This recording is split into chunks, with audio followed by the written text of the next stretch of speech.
March Madness is upon us. Yes, sir.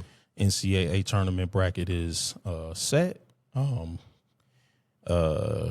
Congratulations to the University of Michigan Wolverines for securing the #1 seed in the Midwest. They will take on Howard University in round one. They, of course, won their play-in matchup against the University of Maryland, Baltimore County. My Michigan State Spartans, they obtained a #3 seed in the East region. They will take on the #14 seed North Dakota State in the first round. I'm sure they'll make that more interesting than it should be because they don't blow anybody out. Last 4 years, all 4 #1 seeds advanced to the Final Four. Do we expect that trend to hold, or do we expect more upsets this year? What say the people's champ? Yeah, I don't. I definitely don't see all 4 advancing to the Final Four this year. Gotcha. Okay. Yeah, no, I don't. Got it. Yeah, if I if I just had to just kind of naked eyeball it, I mean, Duke's gonna have a real tough time getting out of that East region. Yeah. I think the East is nasty. I mean, it's pretty stacked, man. That's a pretty stacked region, and if things go as anticipated for the most part, I mean, yeah, those are some tough matchups ahead. You're looking at possibly UConn, who's playing well at the right time of the year. Always, they will coach. Yeah, Danny's going to have them ready. Yep. UCLA, they're playing well as of late. Cronin's got the guys, but I think they lost their best player against Michigan State. I forget his name, the big guy. He's out for the tournament. He hurt his knee and went out of that game, and I didn't check back to see how serious the injury was. Mm-hmm. It looked pretty serious. It looked pretty ominous. So okay, but but you just made me think about that when you said UCLA. But they have been playing well though, irrespective of whether or not he's in there. That guard they got is really good, and he's been playing well. I mean they're solid, and I mean, and then the top half, St. John's when they can kind of get up and down and shoot the three. Yeah, St. John's is really they're good. tough. It's like you kind of got to slow St. John's down a little bit. Yep. So. Duke is the East region is nasty. So if I had to pick one of the 4 seeds that have a higher probability, let's say, I would say Duke for not only that, but also the injuries to Gunga and Caleb Foster. Yeah, like, those hurt and came at a bad time because they had a short rotation anyway. And I know they still have Caden Boozer at the point.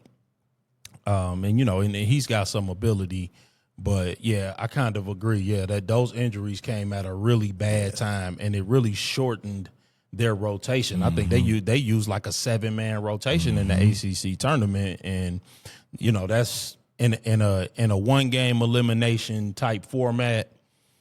Yeah, I kind of agree with you. Yeah, they gonna have a rough time because you gonna need all your bodies, all your fouls, that type of thing. Like foul trouble is gonna be an issue, especially when you start getting down to the better teams. But I think that the NIL and the flat out ability to pay players now, with that, there's much less of a middle class in college basketball. Mm-hmm. I think that the ability for mid-majors to upset truly elite programs has decreased precipitously. Yeah. What used to happen was major programs would depend on a lot of one-and-done players, while mid-majors would have a lot of 4- and 5-year guys, right? So you sometimes get a lot of grown men playing young guys, and that's where the upsets would take place. But I think that now, because of that ability to pay guys, if you have a really excellent upperclassman, like Michigan's best player, Yaxel Linderborg, and I probably just butchered his name, and I apologize, but that's close enough. But you have a really excellent upperclassman like him, who's Michigan's best player and the Big Ten Player of the Year. He'll go to a major program and have an opportunity to win a national championship, where if he had stayed at UAB, they likely win the conference.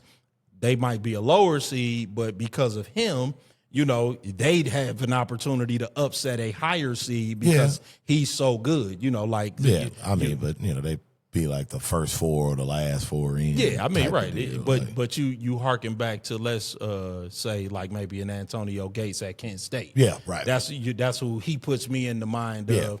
If he's still at UAB. He's he's a player. Ain't no doubt like about he can it. ball, and you wouldn't see him necessarily coming because nobody's paying attention to UAB until you start seeing him balling out in the tournament, and you're like, well, who is this kid, man? He can really play. So. But those guys now are at major programs. Is the point because now they're being scouted out by major programs, and they like, wait a minute, at 12, you're right. Yeah, I mean, right. I'm just saying, like a guy who matriculated from junior. But I mean, seriously, with this NIL stuff, like most definitely. I mean, in the way these camps are set up and all of that, it's pipeline. You're right. Yep, you're right. And did the People's Champ fill out a bracket, man? We doing a bracket? No, this year? man. I've let the bracket go probably. It's got to be going on about 6 or 7 years, maybe 5 or 6 years at this point. Yeah, man, I did one because I got roped into a group at work, so I actually filled one out for the first time in probably about that long. Because I'm like you. I mean, I'm like.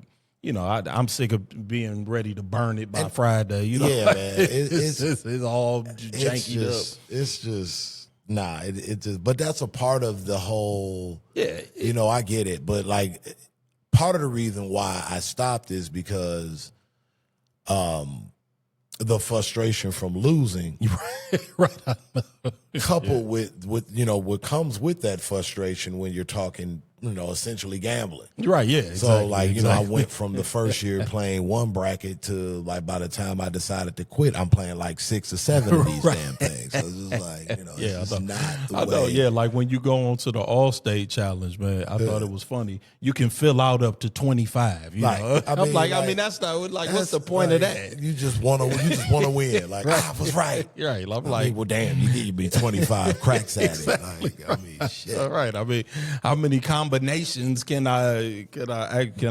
possibly put together? And what's funny is you can fill out 25 and you'll be throwing away 25 brackets. Yeah, right, exactly. You still won't get it. You still won't get it. But to me though, that's a part of the whole, you know, appeal, because I think emotionally, like that first weekend of March Madness, really, man, it's nothing like it. Yeah, it's the best weekend in sports. It's the closest thing, like out of all the, you know, because we talk a lot of stuff about the NIL and how it has kind of changed the landscape, but it's still something about that tournament, though. Purest thing in sports. It's still the closest to what it was when I first, like, kind of fell in love with it. Yeah. You know, when I see it now, 30 some odd years later. You know what I mean? You're right, man. So you're absolutely right. You know, so I look forward to, like, you know, the first Thursday, Friday. I mean, I love it all, but that first Thursday, Friday is just like Valhalla to me. You get what I'm saying? You're absolutely right. But in that vein, I want to ask you, like, what was there, like, a particular game or player in the NCAAs that kind of had you hooked to, like, this is it, like the March Madness is a thing and it's a thing for me? Oh, man, you know, that's a great question, man, because, you know, when I was young, I was really more of an NBA fan probably until I was I'd say maybe an adolescent. Mm-hmm. But I did, even though I'm a Michigan State fan, I did enjoy the Fab Five. Okay. I think when they started making those runs is when I really got into it. And then, you know, of course, the Michigan State got good with the Flintstones, and, you know, they had Mateen and Morris, and then, you know, and then after that with Jason Richardson and, you know, and Marcus Taylor, you know, I liked all, and Zebo, you know what I'm saying? Yeah. But I did really get in. I will admit. All teams that should have won a national championship. Yeah, indeed. Yeah, don't get me started. Just saying. Man. But But yeah, so like I will say that probably the Fab Five is what got me to pay attention because because those guys were local, like Weber and Jalen Rose were local, you know what I'm saying? So they really made me, because I watched both of them in high school. So they got me to really pay attention to the NCAA tournament and care about their advancing and them getting, because even though I wasn't a Michigan fan, I'm like always, and we'll talk about Darius Acuff later because we're going to talk about National Player of the Year. But, when you see kids from around the way, that changes how you feel. For sure. And you want to see them succeed, even if they not necessarily playing for your program. So, man, I'm excited, man. And, of course, we're going to get more into it because when we come back next Wednesday, obviously games will have been played, upsets will have happened, and the picture will be a little clearer as to where we are headed. Sweet 16. Yes, indeed.